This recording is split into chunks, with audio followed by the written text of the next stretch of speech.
Hello students, welcome back. This is the next part of the first chapter of your Flamingo book, The Last Lesson. ये वाला यहाँ तक हम लोग पहले पढ़ चुके थे. नेक्स्ट देखते हैं.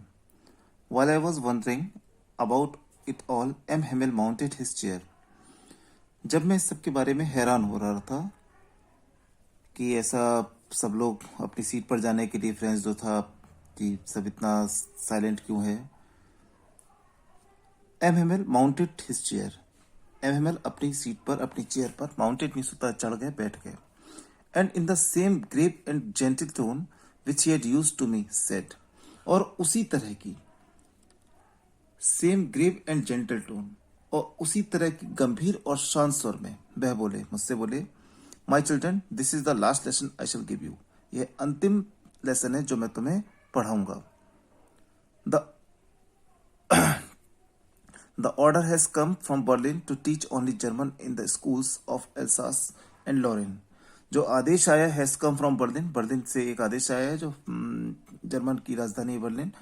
वहां से एक आदेश आया है कि सिर्फ एल्सैक और लॉरेन स्कूलों में इन जगह के स्कूल में सिर्फ जर्मन पढ़ाई जाएगी. The new master comes tomorrow. जो नया टीचर है वो कल आ जाएगा. This is your last French lesson. यह तुम्हारा अंतिम फ्रेंच लेसन है. I want you to be very attentive. मैं चाहता हूं तुम लोग बहुत ध्यान से पढ़ो. यानी उनका कहना यह था, अर्थात ये उनका कहना था कि अंतिम लेसन है और तुम इस अंतिम चैप्टर को बहुत ध्यान से पढ़ो. अंतिम चैप्टर क्यों है? क्योंकि आदेश आया था कि अब वहां पर सिर्फ जर्मन पढ़ाई जाएगी, फ्रेंच नहीं पढ़ाई जाएगी. तो ये उनका लास्ट चैप्टर था. What a thunderclap! These words were to me. Thunderclap. Thunderclap माने होता है बादलों का गरजना. अब बादलों की गरजने से यहाँ पर आशय क्या है? इन शब्दों से वो अचानक चौंक पड़ा. जो फ्रेंच था जो कि स्टोरी को बता रहा है वो अचानक चौंक पड़ा जैसे बिजली कड़की हो. ओह the wretches. That was what they had put up at the town hall. That what was. wretch माने होता है दुष्टों ने.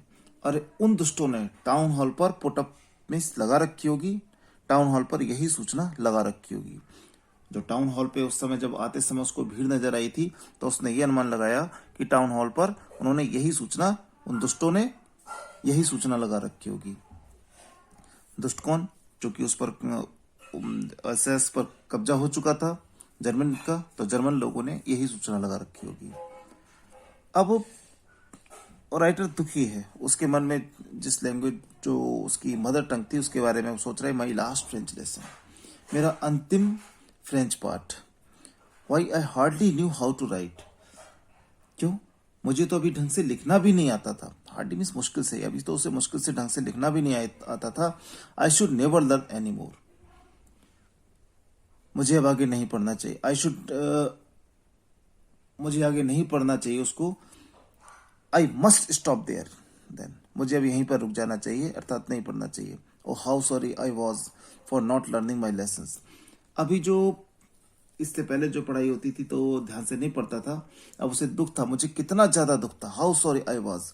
मुझे कितना दुख था for not learning my lessons कि मैंने अपने पाठ नहीं पढ़े थे. क्यों? For seeking words x. उसने अभी तक अपने जो चैप्टर्स थे जो वहां पर स्कूल में पढ़ाया जाता था वो ध्यान से नहीं पढ़ा था. फॉर मीन्स क्योंकि सीकिंग वर्ड्स एक्स पक्षियों के अंडे ढूंढने के लिए. यानी बच्चे जो शैतानी करते हैं वो इसलिए स्कूल नहीं आता था या नहीं पढ़ता था ताकि ये पक्षियों के अंडे ढूंढ सके. और गोइंग स्लाइडिंग ऑन द सार. सार पर स्लाइडिंग कर सके. सार के स्थान का नाम होगा. वहां पर स्लाइडिंग गेम अपने खेल सके. My books that had seemed such A nuisance a while ago. Nuisance माने होता है मुसीबत. मेरी पुस्तकें जो मुझे कुछ समय पहले, थोड़े समय पहले तक एक मुसीबत लगती थी, जो कुछ समय पहले तक एक मुसीबत लगती थी,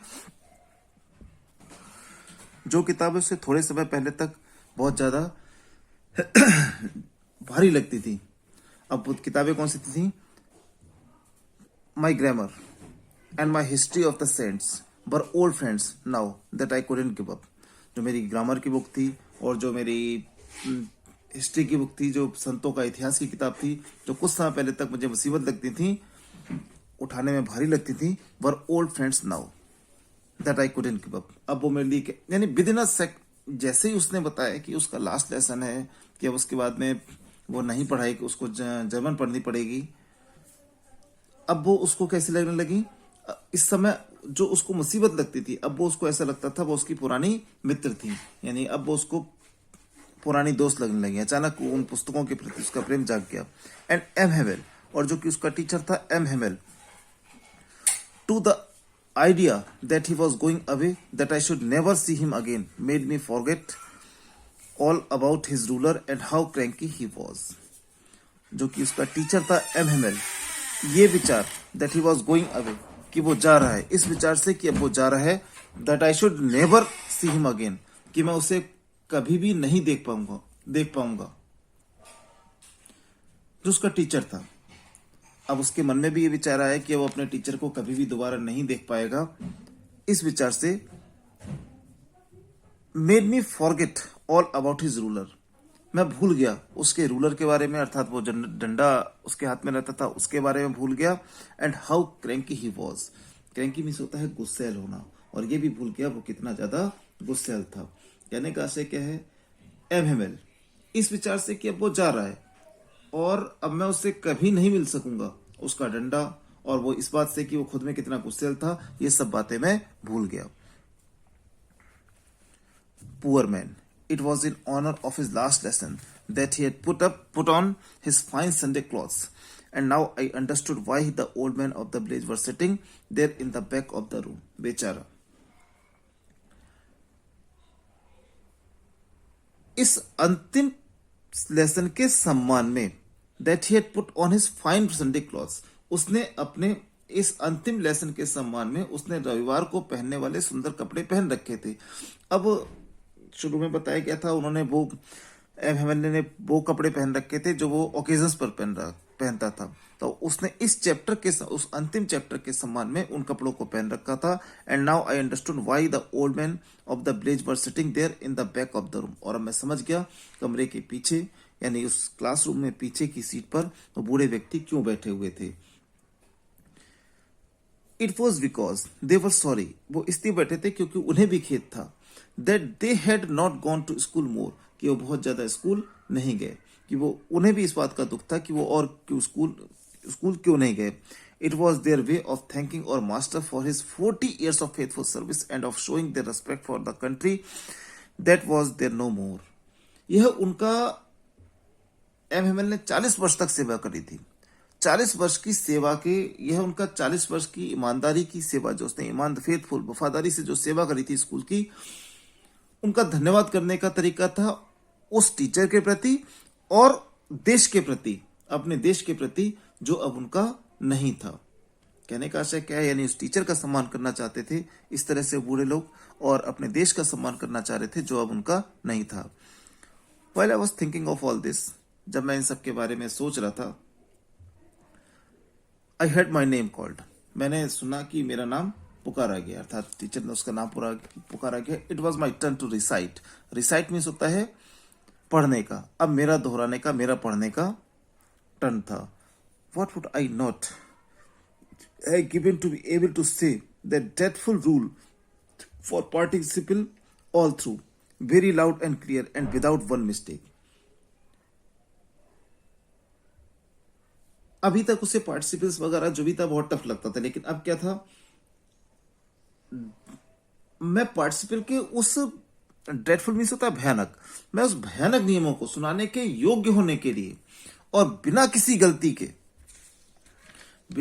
गलती के ऊंचे और स्पष्ट, लाउड मीन्स होता है ऊंचे और स्पष्ट रूप से सुनाने के लिए, और बिना किसी गलती के क्या कुछ करने को तैयार नहीं था। यानी जिस चीज को वो सुनाने से बचना चाहता था, आज वो चाहता था कि वो ऐसे सुनाए, बिना गलती के सुनाए और जोर जोर से सुनाए। But I got mixed up on the first words and stood there, लेकिन वो तो पहले ही शब्द में अटक गया। मिक्स्ड अप मीन्स होता है अटक जाना, पहले ही शब्द में अटक गया, एंड स्टूड देयर, और वहां खड़ा हो गया। And holding on to my desk, अपनी डेस्क को पकड़े हुए खड़ा हो गया, क्योंकि उसने तैयार तो किया नहीं था उस रूल को, तो इसलिए वो चाहता था कि सही सही सुनाए, क्योंकि उसका लास्ट लेसन था, लेकिन वो वहां पर सुना नहीं पाया, डेस्क को पकड़ के खड़ा हो गया। माई हार्ट बीटिंग, मेरा हृदय धड़क रहा था। And not daring to look up, dare means होता है साहस होना, और मुझे ऊपर देखने का साहस नहीं था, अर्थात एम हेमर की तरफ देखने का मेरे अंदर साहस नहीं था। आज इतना ही छोड़ते हैं, बाकी नेक्स्ट पोर्शन नेक्स्ट टर्न पर। Thank you.